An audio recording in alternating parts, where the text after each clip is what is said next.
আমরা নিরপেক্ষ নই, আমরা মুক্তিযুদ্ধের পক্ষে।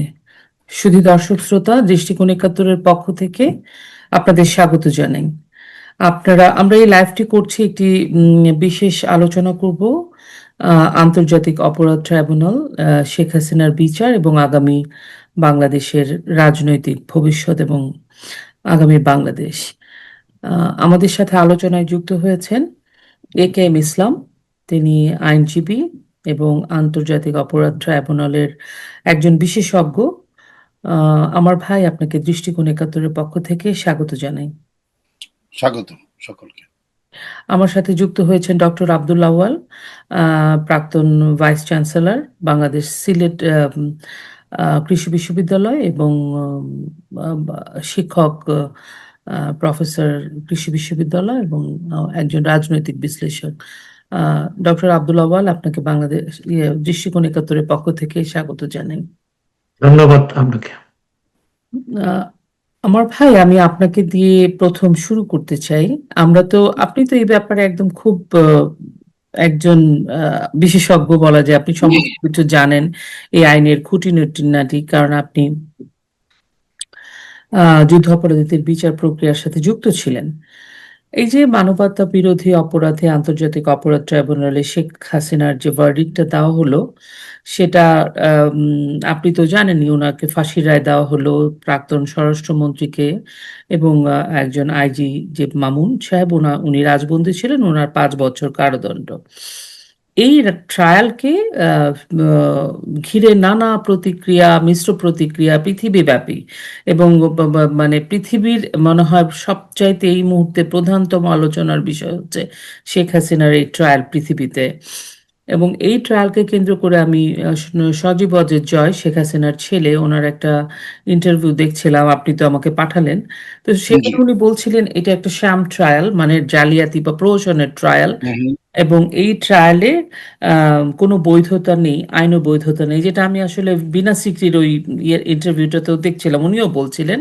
কারণ এই ট্রায়ালটা বিশেষ একটা পরিস্থিতির জন্য তৈরি করা হয়েছিল ১৯৭৩ সালে, এবং এটার যদি কোনো পরিবর্তনও করা লাগতো, তাহলে একটা মানে সংসদীয় ব্যবস্থার পদ্ধতির মধ্যে দিয়ে আসতে হতো, ওখান থেকে পাশ হয়ে আসতে হতো।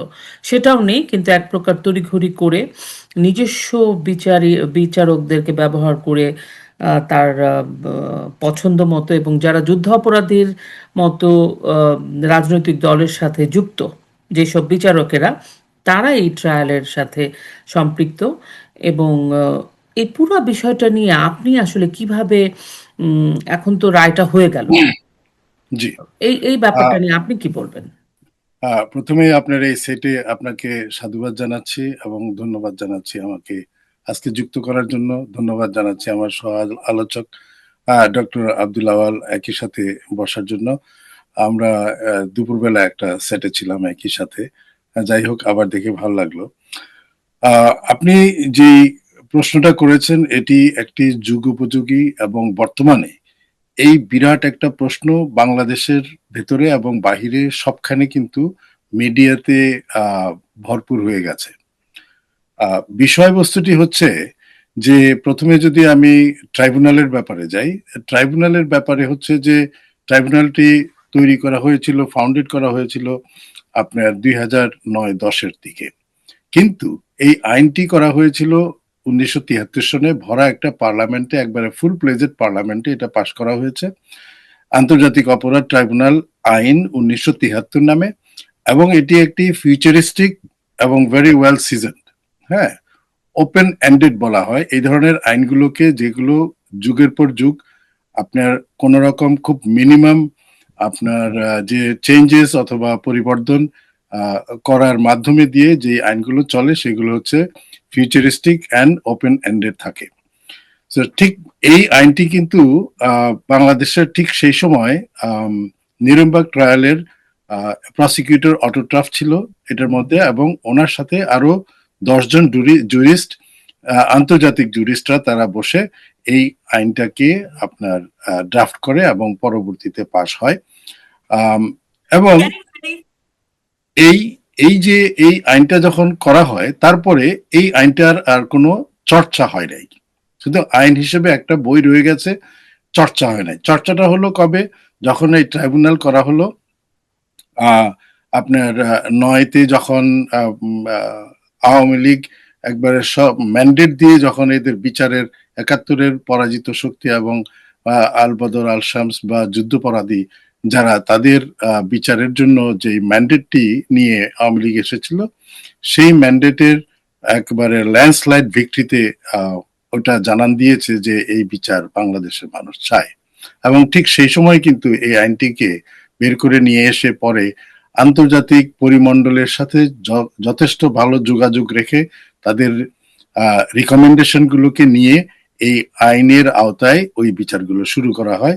এবং খুব মিনিমাম যে জিনিসটা আইনের সমতা এবং আইনের যে ফেয়ারনেস, ডিউ প্রসেস মেনটেন করার জন্য আপনার এক পক্ষের যে কোনো এক পক্ষের আপিল করার সুযোগ ছিল না, সেটাকে অ্যাড করা হয়।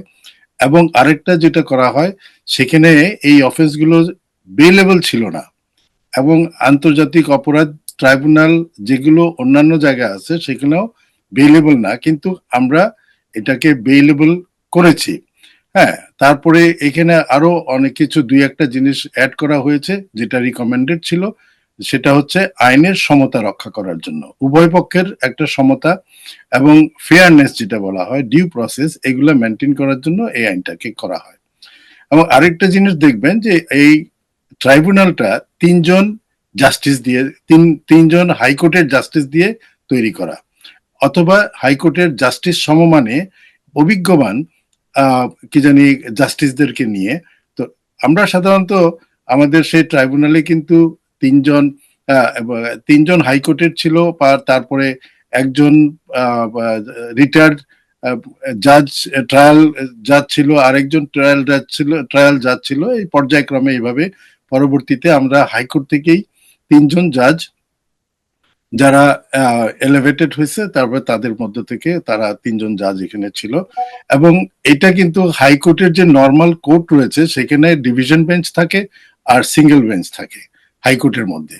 সিঙ্গেল বেঞ্চ এটা জুরিসডিকশন, সাবজেক্ট ম্যাটার, কন্টেন্ট মিলিয়ে সিঙ্গেল বেঞ্চ হয়, আবার ডিভিশন বেঞ্চ হয়।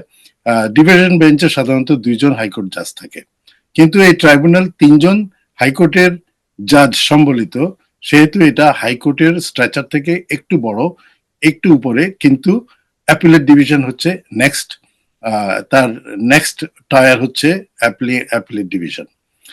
এখন এই আন্তর্জাতিকভাবে দেখেন এই আইনটি 73 সনে হলেও এই আইনটি জেনেভা কনভেনশন, ICCPR, এই সমস্ত যে আন্তর্জাতিক যেই ডকুমেন্টেশন গুলো রয়েছে সেই আইনের আলোকে কিন্তু করা হয়। এর মধ্যে অনেকগুলো ট্রাইব্যুনাল এভাবে হয়েছে, কিন্তু কয়েকটা কার্যকরী হয়নি, কয়েকটা ভিসিয়েট হয়ে গেছে। যেমন টোকিও ট্রায়াল ছিল, যেমন এটা আমরা ঢাকা ট্রায়াল বলি, তারপরে এই ধরনের অনেক কিছু ছিল, কিন্তু ওরা অনেক সময় যেমন কম্বোডিয়াতে, লাওস কম্বোডিয়াতে ওদের যেই ট্রাইব্যুনালটা, তারা শেষ পর্যন্ত আমাদেরকে ফলো করার চেষ্টা করেছে যে আমরা যে একটা বিচার, একটা কেসের, একটা মামলার বিচারের যে সময়টা, সেই সময়টা আমরা দুই পক্ষকে যথেষ্ট সময় দিয়ে তাদের ফেয়ার, যেটা ডিউ প্রসেস মেনটেন করে, ফেয়ার ট্রায়ালের স্তম্ভগুলোকে মেনটেন করে, সেভাবে করে আমরা দেখেছি যে এক একটা মামলা করতে 3 থেকে 3.5 বছর লাগে।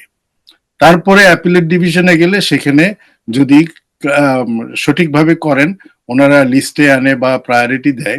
এখানে একটা কথা আছে, সেটি হচ্ছে যে আপনি জাস্টিস বারিডও করতে পারবেন না, আবার জাস্টিস ডিলেড, জাস্টিস ডিনাইডও করতে পারবেন না। সাধারণত ক্রিমিনাল কেসে যেটা হয়, সেটা যেহেতু একজন মানুষ কাস্টাডিতে থাকে, তার বিচারটা যত তাড়াতাড়ি হবে, সেটা মানে নিয়ম মাফিক যেই মেনটেনেন্সটা করতে হবে।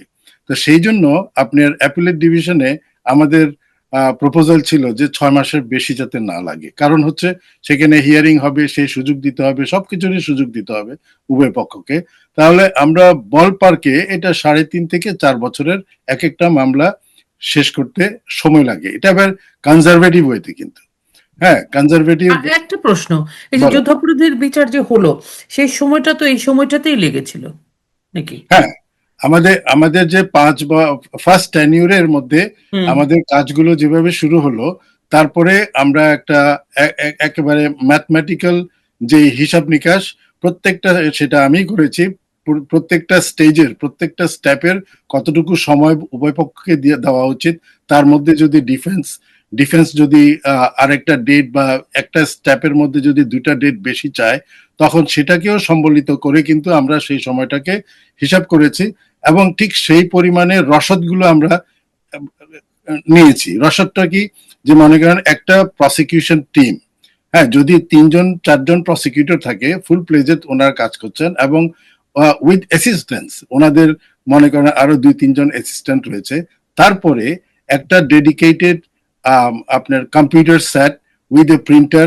এবং এই অ্যামিনিটিসটা 1-2জন টাইপিস্ট সহ বা 3জন টাইপিস্ট সহ, এটা হলো একটা মামলার জন্য এই সেট অফ রিসোর্সেস দরকার। বিভিন্ন জায়গায় বলা হচ্ছে যে আপনি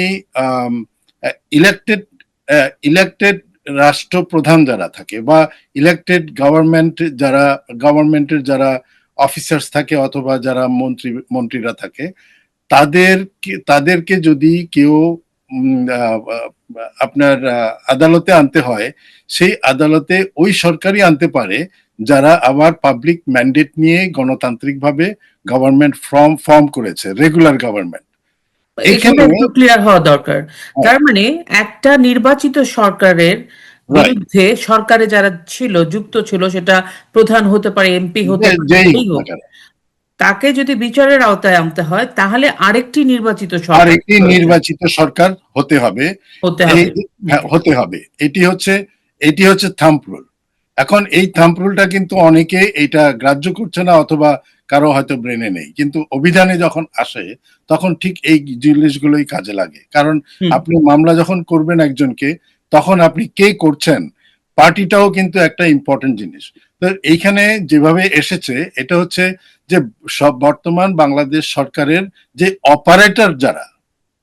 অপারেটর, আমি তাদেরকে অপারেটর হিসাবে বলছি, সো ইলিগাল অপারেটররা তারা এই কর্মগুলো করছে, যেটার কোনো আইনি ভিত্তি বা তাদের কোনো অ্যাক্সেস না থাকার কথা না। তারা মবের মাধ্যমে জোরপূর্বক ভাবে একটি জজ সাহেবকে বাধ্য করছে তাদের একটা স্পেসিফিক টাইপের ডিসিশন দেওয়ার জন্য, অনেকটা যেন অস্ত্রের মুখে ধরে। এটা আইনের ভাষায় আমরা কোয়েশ্চেন বলি, আইনের ভাষায় বায়াসড বলি।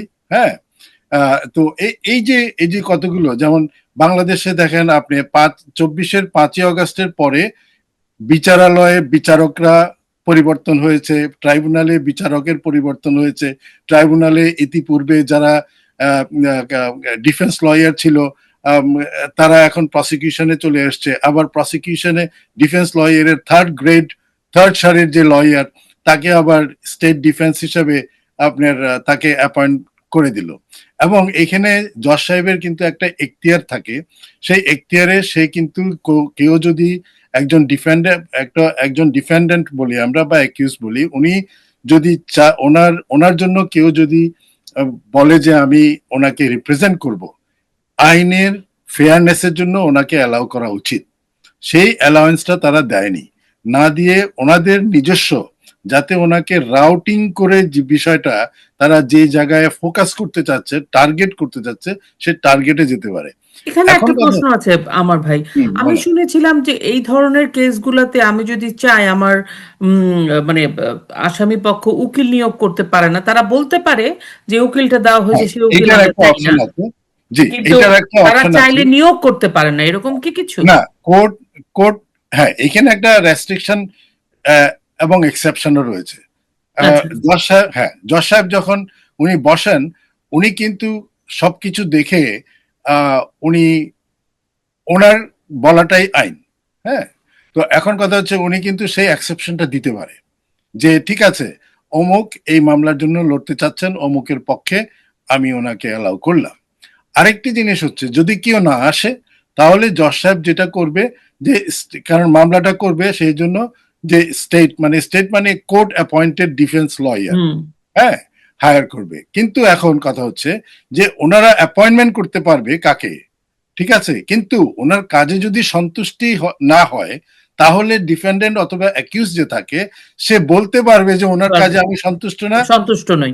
হ্যাঁ সন্তুষ্ট না, তাকে পরিবর্তন করতে হবে। কিন্তু পরিবর্তন করে কাকে দেবে উনি সেটা চুজ করতে পারবে না। এটা হচ্ছে স্টেট ডিফেন্স অথবা সরকারি পর্যায়ে যখন নাকি সরকার যখন কোর্ট যখন হায়ার করে ডিফেন্স লয়ারকে, তখন এইটার হলো খুব সূক্ষ্ম একটা জায়গা থাকে। এখানে সে লয়ার চুজ করতে পারবে না, কিন্তু বলতে পারবে যে এক্সিস্টিং লয়ার তার পক্ষে যে কাজ করছে এটা সন্তোষজনক নয় এবং লয়ারকে চেঞ্জ করতে হবে।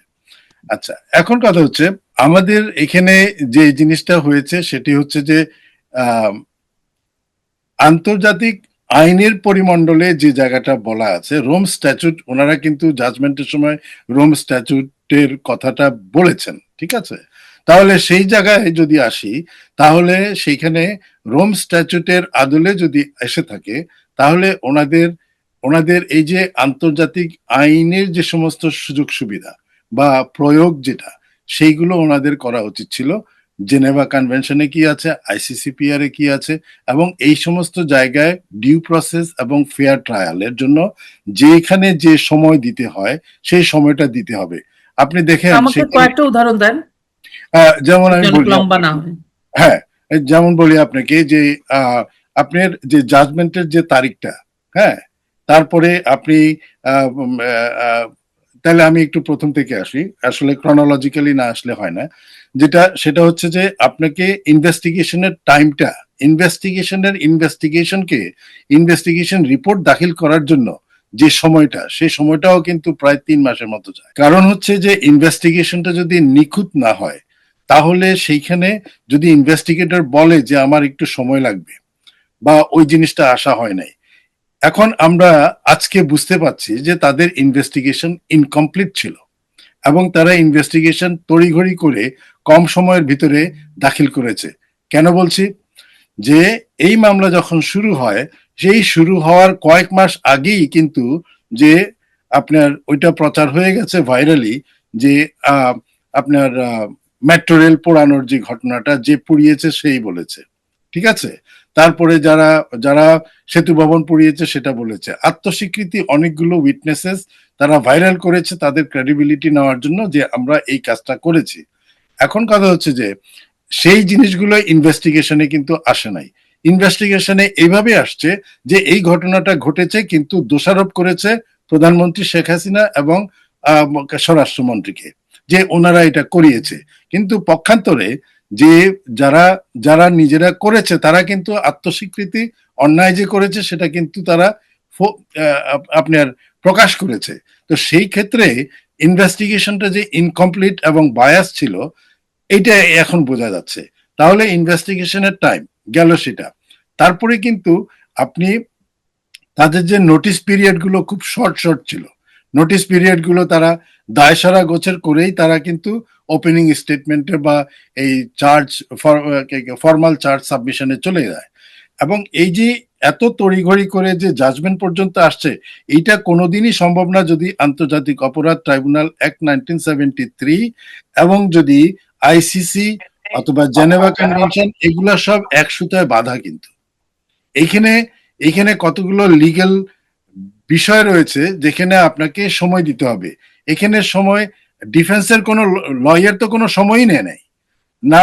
এটাও আমি একটা একটা তাদের একটা ইয়েতে বলতে দেখেছি যে ডিফেন্সের লয়ার বলছে যে আমার আজকে শরীরটা ভালো লাগছে না, আমাকে যদি কালকে আবার আমরা শুরু করি, আমাকে আজকের দিনটা সময় দেওয়া হোক।